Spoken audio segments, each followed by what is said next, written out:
అందరికీ నమస్కారం అండి. ఈరోజు కథ ఏమండి, మీకు గుడ్ న్యూస్ చెప్పనా అంది లాస్య అప్పుడే ఆఫీస్ నుండి వచ్చిన తన భర్త రాజీవ్తో. అబ్బా, పెద్ద ఏదో వద్దంటే మానేస్తున్నట్లు. వద్దన్నా చెప్తావు కదా, మొదలుపెట్టు అన్నాడు.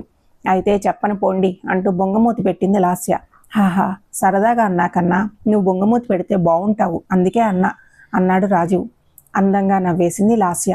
పొగడ్తలకి పడని అమ్మాయి ఉంటుందా చెప్పండి. అందుకే భర్తలందరికీ ఆ టెక్నిక్ బాగా తెలుసు.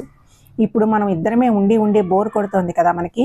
అందుకే మనకి బోర్ కొట్టకుండా చేయడానికి మన మధ్య ఒక చిన్న బేబీ రాబోతుంది అని సిగ్గుతో చెప్పి అతని గుండెల్లో తల దాచుకుంది లాస్య. ఎంతసేపటికి అతని నుండి ఏ విధమైన రియాక్షన్ రాకపోవడంతో అనుమానంగా తలెత్తి చూసింది. ఏదో బాధని దిగమింగుతున్నట్లు ఉన్న అతని మొక్కవళికలు చూసి షాక్ అయ్యింది. ఏమైంది రాజు, ఎందుకలా ఉన్నావు? ఇంత సంతోషకరమైన విషయం చెప్తే అలా అయిపోయావేంటి? లాస్య, ఇప్పుడు మనకి పిల్లలు అవసరమా అన్నాడు రాజీవ్. అదేంటి అలా అంటున్నారు? మనకి పెళ్ళయి 5 ఏళ్ళు అయ్యింది. 2 సంవత్సరాల నుండి పిల్లల కోసం ఎంత ఆరాటపడ్డాం. ఇప్పుడెందుకు ఇలా అంటున్నారు? బయట జరిగే దారుణాలు ఎన్ని చూస్తున్నాం, వింటున్నాం, చదువుతున్నాం. ఇలాంటి పరిస్థితుల్లో బిడ్డ అంటే భయం వేస్తోంది. అబ్బాయి అయితే పర్వాలేదు, కానీ ఒకవేళ అమ్మాయి అయితే తనను జాగ్రత్తగా కాపాడగలగమా? మనం ఎంత జాగ్రత్తగా చూసుకున్నా ఇప్పటి కాలంలో పాపని సేఫ్గా పెంచడం అంత ఈజీ కాదు. వయసుతో సంబంధం లేకుండా అఘాయిత్యాలు జరుగుతూ ఉన్నాయి. ఇవన్నీ నీకు తెలియని విషయాలు కావు.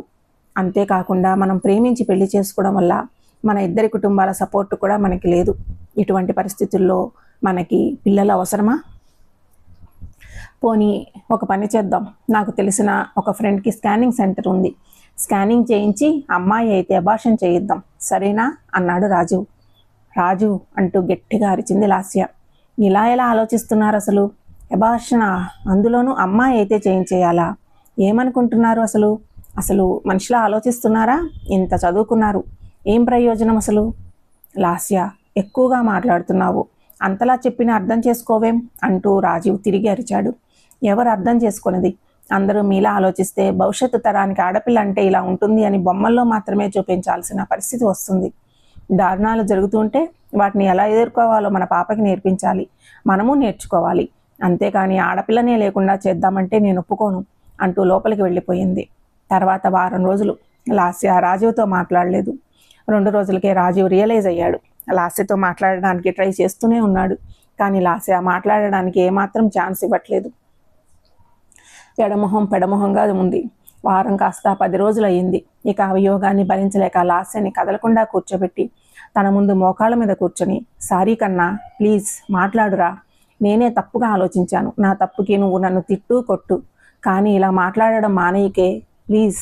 ఈ 10 రోజుల నుండి పిచ్చెక్కిపోతోంది నాకు. రియల్లీ ఐ ఆమ్ సారీరా అంటూ ఏడ్చేశాడు. నాకు అమ్మాయి అంటే ఇష్టం లేక కాదు, ఈ ప్రపంచంలో పాపని జాగ్రత్తగా పెంచలేము అని భయపడి అబార్షన్ అన్నాను, కానీ వేరే ఏమీ లేదు అని అనగానే లాస్య కూడా రాజీవ్ని పట్టుకుని ఏడ్చేసింది. ఇద్దరూ కలిసి ఒక నిర్ణయానికి వచ్చారు. ఏ బిడ్డ పుట్టినా అది దేవుని ప్రసాదంగా భావించి జాగ్రత్తగా పెంచాలి అని. తర్వాత కాలం సంతోషంగా ఎదురుచూపులతో గడిచిపోయింది. ఒక అందమైన పాప పుట్టింది లాస్యకి. అప్పటి నుండి పాపే లోకం అయిపోయింది ఇద్దరికి. పాపకి వెన్నెల అని పేరు పెట్టారు. పాపని స్కూల్లో వేసే ఏజ్ వచ్చింది. ఒక పెద్ద కార్పొరేట్ స్కూలులో వేశారు. ఫుడ్ కూడా అక్కడే పెడతారు, టైం టు టైం.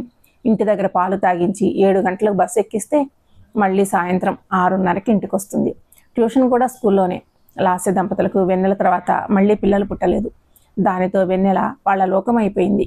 వెన్నెల 6వ తరగతికి వచ్చింది. అన్ని విషయాల్లోనూ యాక్టివ్గా ఉండే వెన్నెల చదువులో మాత్రం కొంచెం డల్గానే ఉండేది. అంటే మరీ పాస్ మార్కులు కాదులేండి, 60% వచ్చేది. ఎప్పుడు స్కూల్ వాళ్ళు ఎంత తోమినా అంతకంటే ఎక్కువ వచ్చేవి కావు. ఈసారి స్కూలులో పేరెంట్స్ మీటింగ్ అప్పుడు టీచర్స్ అందరూ కంప్లైంట్ చేశారు. వెన్నెల ఒక్కతే తక్కువ స్కోర్ చేస్తోంది, ఇలా అయితే మీ అమ్మాయిని వేరే స్కూలులో వేసుకోండి అంటూ గట్టిగా చెప్పేశారు. లాస్య దంపతులకి చాలా అవమానంగా అనిపించింది. వెన్నెలకి ఈసారి స్ట్రాంగ్ వార్నింగ్ ఇచ్చారు. ఇద్దరు కూడా ఖచ్చితంగా 80% స్కోర్ చేయాలని, లేకుంటే పనిష్మెంట్ ఉంటుందని చెప్పారు.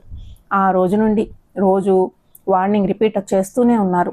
స్కూల్ నుంచి రాగానే ఫ్రెష్ అవ్వడం, మళ్ళీ పుస్తకాలు పట్టుకుని కూర్చోవడం. 11 అయ్యే వరకు ఇదే పని రోజు. వెన్నెలకు ఇష్టమైన డ్రాయింగ్ లేదు, స్నేహితులతో ఆటలు లేవు. ఎప్పుడు సరదాగా ఉండే తల్లిదండ్రులు కూడా సరిగ్గా మాట్లాడడం లేదు.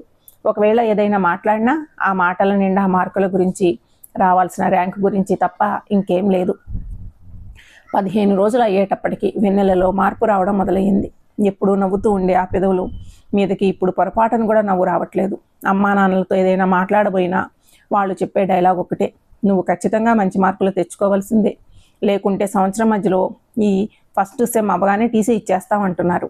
ఇలా చేస్తే అంత ప్రతిష్ట, మా పరువు పోతుంది. కాబట్టి నీకు చదువు తప్ప వేరే ధ్యాస ఉండడానికి వీల్లేదు అంటూ ఒక పావు గంట క్లాస్ తీసుకుంటున్నారు. అలా భారంగా కాలం గడుస్తుంది. ఫస్ట్ సెమ్ వచ్చింది. వెన్నెల తోటకూర కాడలాగా వాలిపోయింది. ఎలా అయితేనేం పరీక్షలు అయిపోయాయి. అన్ని సబ్జెక్టుల్లో పర్ఫెక్ట్ ఉండేలా చూసుకుంది లాస్య. ప్రతి సబ్జెక్ట్కి తన ఇంట్లో కూడా క్వశ్చన్ పేపర్ రెడీ చేసేది. పరీక్షలు అయిపోయినా కూడా వెన్నెలలో మార్పు రాలేదు. రోజు రోజుకి డీలా పడిపోతుంది. లాస్య వాళ్ళు గమనించినా పట్టించుకోలేదు. వాళ్ళు ఇప్పుడు కార్పొరేట్ స్కూల్ చేసిన మాయాజాలంలో ఉండిపోయారు. వాళ్ళకి మార్కులు స్కోరే తమ జీవిత లక్ష్యం అన్నట్లు అయిపోయారు. వెన్నెలలో వస్తున్న మార్పుని పని మనిషి రంగమ్మ కనిపెట్టి ఎప్పటికప్పుడు లాస్యకి చెప్తూనే ఉంది. కానాల లాస్య పట్టించుకోకుండా ఆమె మీదే చిరాకు పడేది. రిజల్ట్ టైం వచ్చింది. వెన్నెలకు 80 కాదు 88% స్కోర్ వచ్చింది. లాస్య వాళ్ళ ఆనందానికి అంతులేదు. స్కూల్లో అందరూ కూడా మెచ్చుకున్నారు. ఇలానే కంటిన్యూ చేస్తే ఇంకా మంచి ర్యాంక్ వస్తుంది అని తల్లిదండ్రులను కూడా చాలా పొగిడారు. ఆ పొగడ్తలకి చాలా సంతోషంగా గర్వంగా అనిపించింది వాళ్ళిద్దరికీ. వీళ్ళెవరికి వెన్నెలలో వచ్చిన మానసిక శారీరక మార్పు కనిపించట్లేదు. చాలా రోజుల తర్వాత అమ్మా నాన్నలు ఇద్దరు దగ్గరకు తీసుకుని ముద్దు చేస్తున్నా వెన్నెలలో ఏ విధమైన రియాక్షను లేదు. స్కోర్ బాగా వచ్చింది అనే సంతోషము లేదు. కారు దగ్గరికి వచ్చేసరికి కళ్ళు తిరిగి పడిపోయింది వెన్నెల. లాస్య వాళ్ళు కంగారు పడి హాస్పిటల్కి తీసుకువెళ్లారు. వాళ్ళ ఫ్యామిలీ డాక్టర్ వెన్నెలని ఆ పరిస్థితిలో చూసి షాక్ అయ్యాడు. వెంటనే ట్రీట్మెంట్ స్టార్ట్ చేశాడు. ఆ చిన్ని మనసు శారీరకంగా మానసికంగా ఆ ఒత్తిడిని తట్టుకోలేక డిప్రెషన్లోకి వెళ్ళిపోయింది. తనకి నయం కావడానికి 2 నెలలు పట్టింది. ఈలోపు వెన్నెల పేరెంట్స్కి కూడా కౌన్సిలింగ్ తీసుకున్నారు డాక్టర్. ఆడిపాడే ఈ వయసులో ఇంత ఒత్తిడి మంచిది కాదు.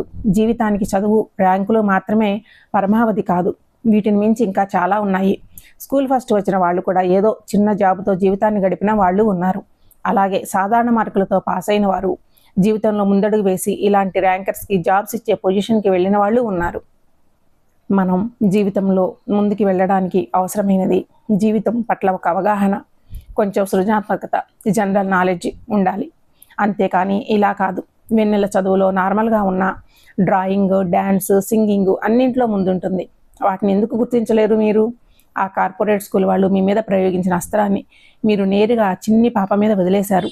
ఇంకొన్ని రోజులు ఆగి ఉంటే మీ పాప మీకు దక్కేది కాదు. ఇప్పటికైనా మీరు మారండి. మీరు ఏమీ అనుకోనంటే ఒక చిన్న సలహా, మీ అమ్మాయిని గవర్నమెంట్ స్కూల్లో వేయండి. అక్కడైతే ఈ మార్కుల ఒత్తిడి, ర్యాంకుల ఒత్తిడి ఉండదు. మన ఊరిలో స్కూల్ చాలా బాగుంది. అన్ని చోట్ల ప్రభుత్వ పాఠశాలలు బాగోలేదు. కొన్ని చోట్ల మాత్రం చాలా బాగున్నాయి. మా పిల్లలు కూడా అక్కడే చదువుతున్నారు. ఏ రకమైన ఒత్తిడి ఉండదు. పైగా చదువు కూడా బాగుంటుంది. పుస్తకాల్లో ఉండే చదువే కాదు, జీవితానికి అవసరమైన చదువు కూడా నేర్పిస్తున్నారు. ఇక మీ ఇష్టం అన్నారు డాక్టర్ గారు. దానితో కళ్ళు తెరుచుకున్నట్లయింది లాస్య వాళ్ళకి. డాక్టర్ గారే గవర్నమెంట్ స్కూల్లో చదివిస్తున్నారు. తామెంత పొరపాటు చేశారో అర్థమయ్యింది. ఆ సంవత్సరం స్కూల్ మానిపించి పాత వెన్నెలలా మారడానికి చాలా కృషి చేశారు. ఈ సమయంలో ఖాళీగా ఉండకుండా వెన్నెలకి ఇష్టమైన డ్రాయింగ్, కరాటే క్లాసులో జాయిన్ చేశారు. వెన్నెల కోరిక మీద మళ్ళీ 6వ తరగతిలోనే గవర్నమెంట్ స్కూల్లో జాయిన్ చేశారు. ఈసారి ప్రెస్టేజ్ గురించి ఆలోచించకుండా తమ పాప సంతోషం గురించి మాత్రమే ఆలోచించారు. వెన్నెలకి స్కూల్ బాగా నచ్చింది. ఎప్పట్లాగే హుషారుగా ఉంది. My dear parents, A school అయినా మీ పిల్లల మీద ఒత్తిడి పెట్టవద్దు. వాళ్ళకి ఇష్టమైన రంగంలో ముందుకు వెళితే అద్భుతాలు చేస్తారు. గుర్తుపెట్టుకోండి, బ్రతుకు బ్రతికించు అన్న సూత్రాన్ని అనుసరించాలి. అంతేకాని ర్యాంకులు, టాపర్లు అనేది ముఖ్యం కాదు. లాస్య తన భర్తతో కలిసి ఇదే విషయాన్ని తెలిసిన వాళ్ళందరికీ చెబుతోంది. తమను ఎవరైనా చులకన చేస్తారేమో అని సిగ్గుపడకుండా. ఈ కథ ఇంతటితో సమాప్తం. మీకు ఈ కథ నచ్చినట్లయితే సబ్స్క్రైబ్ చేసుకోండి, లైక్ చేయండి, షేర్ చేయండి. మీ అమూల్యమైన అభిప్రాయాన్ని మీ కామెంట్ ద్వారా తెలియజేయండి. Thank you.